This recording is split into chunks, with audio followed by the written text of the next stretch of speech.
When that mistletoe is above, can you sign of driving the sleigh? Or was it the Grinch and he got away?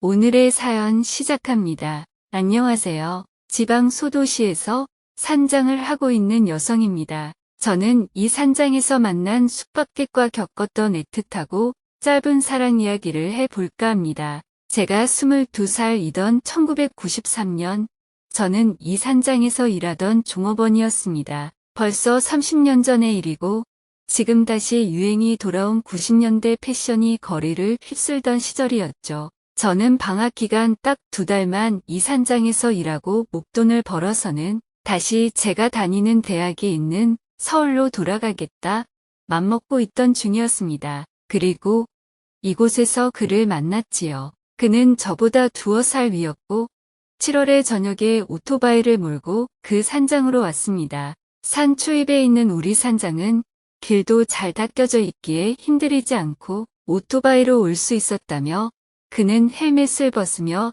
잘생긴 얼굴을 드러냈지요. 굉장한 미남이란 생각이 들어서 마음이 두근거렸고 그가 묻기 시작한 날부터 저는 별로 필요하지도 않은 사소한 것을 핑계로 슬며시 말을 걸었고 특별히 삼시세끼를 다 청해서 먹는 그에게 반찬을 하나라도 더 챙겨주려고 무진장 애를 썼습니다. 그는 하루의 대부분을 숲을 산책하며 보냈고 비가 오는 날에는 밖에 나갈 수가 없으니 그저 테라스에서 책을 읽거나 멍하니 밖을 내다보았습니다. 그리고 어느 날 제가 숲에서 딴 나물들을 들고 산장 마당을 지나가는데 그가 자신의 오토바이를 닦다가 넌지시 시간 있냐고 묻더군요. 저는 가만히 쳐다보았고 그는 저녁에 시내로 나가서 조금 번잡한 기운 속에 파묻히고 싶은데 혼자 가기가 그렇다면서 제가 원한다면 오토바이 뒷좌석에 태워주겠다고 했습니다.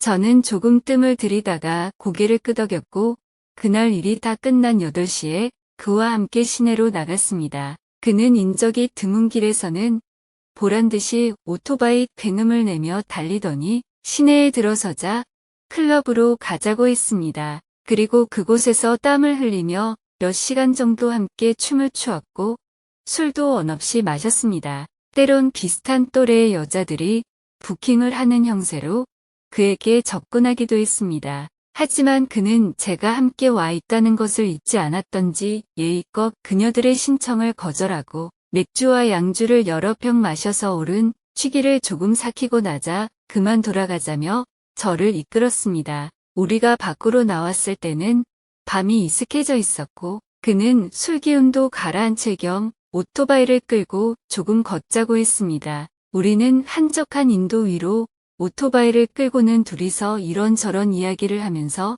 천천히 걸어갔습니다. 그는 서울에서 용접공으로 일하고 있다고 했고 고등학교 1학년 때 학교를 뛰쳐나온 이후로 줄곧 돈을 벌어왔기에 쉴 틈이 별로 없었다고 했습니다. 20대 중반이었고 군은 면제된 상태였으며 돈을 벌기 시작한 지도 7년 정도가 흘렀으니 이미 인생이 조금은 해이해질 만한 시기가 되었던 것이죠. 그리고 제게 남자친구가 있는지 물었습니다. 저는 아무도 없고 그저 2학기 등록금이 필요해서 여기서 알바하고 있는 것이라고 말했습니다. 여름 방학을 맞아 고향인 이곳으로 내려왔고 방학에만 할 일자리가 없을까 고민하던 차에 이 산장에서 숙식과 월급을 받으며 여름 동안 일하게 된 것이라고 말했습니다. 그는 고개를 끄덕이더니 그럼 다음 해에 다시 산장에 오면 볼 수 없는 거냐고 물었습니다. 저는 아마도 그럴 것 같다고 말하고는 대신에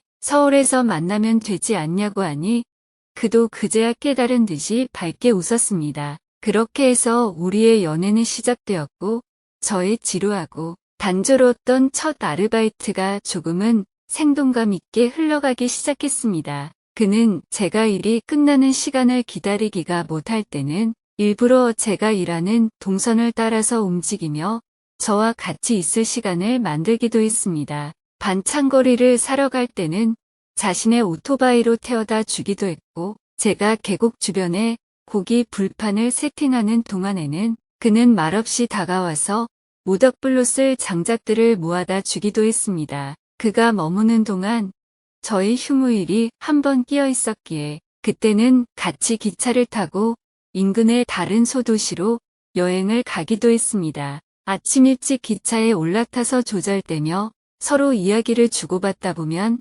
어느새 점심시간이 되었고, 그러면 저는 산장에서 준비해간 도시락을 펼쳐서 그와 함께 나누어 먹었습니다. 그는 공장 사장에게 신임을 얻어서 아마도 그 다음 해쯤에는 공장 총 책임자가 될 것 같다고 이야기했고, 자신과 계속 진지한 만남을 이어갈 생각이 없는지를 물었습니다. 당시의 여자들은 20대 중반이면 대충 결혼을 생각할 나이였고, 그때 제 나이였던 22도 어린 나이라고 취급받지 않던 시절이었습니다. 더구나 저는 대학 생활도 큰 재미를 못 느끼고 있던 데다 바로 위에 언니가 일찍 결혼해서 아이 낳고 마음 편하게 사는 것을 보면서 조금 부러워하던 점도 있었기에 마음 착하고 경제적으로 안정된 남자를 만나는 것이 어쩌면 낫지 않을까 하는 생각도 조금 들던 중이라고 말했습니다. 그 무렵의 세상은 별로 준비된 것도 없는 채로 그저 흘러가고 있었고 젊은 사람들이 쉬는 것을 용납하지 않던 시절이었지요. 그리고 그는 열흘이 흐른 뒤에 서울로 돌아갔고 저는 그 산장에서 조금 더 일하다가 계약이 가까워졌을 때 서울로 올라갔습니다. 그리고 제일 먼저 그에게 삐삐를 쳐서 언제 다시 만나면 좋겠냐고 음성 메시지를 남겨놓았습니다. 그리고 그 음성 메시지를 들은 그가 제 삐삐에 답장을 남겼습니다. 다시 만날 수 있다는 생각에 일순간 기쁨이 몰려왔지만 내용은 제 생각과는 달랐습니다. 만나자고 그럴 때마다 이런저런 핑계를 대며 저와의 만남을 피하는 느낌이 들었습니다. 아마 다른 여자가 생겼을 거라 지금은 생각하지만 그때 순진했던 저는 그런 생각을 하기까지는 굉장히 오래 걸렸지요. 저는 꼭 한 여름밤의 꿈처럼 그와의 짧은 열흘간의 추억을 뒤로 한 채 남은 여름을 미지근하게 흘려보내고 가을 학기를 맞았으나 중도에 하차하고 다시 산장이 있는 고향으로 돌아왔습니다. 그리고 산장의 정식 직원이 되어 그곳에서 계속 일하기 시작했고 30년이 지난 지금은 산장의 주인이 되었습니다. 그 세월간 한 번쯤은 그가 다시 방문하는 날이 있지 않을까 생각했지만 그는 한 번도 이 산장에 다시 나타나지 않았습니다. 물론 서울에서도 제대로 된 연락이나 만남을 가진 적이 없었습니다. 때때로 그때를 떠올리며 아기자기하게 연애를 한 것 같다며 웃곤 하지만 아직도 조금은 서운한 감정이 남아 있습니다. 남녀 간의 가벼운 만남을 제가 너무 순진하게 받아들인 잘못도 있겠지요.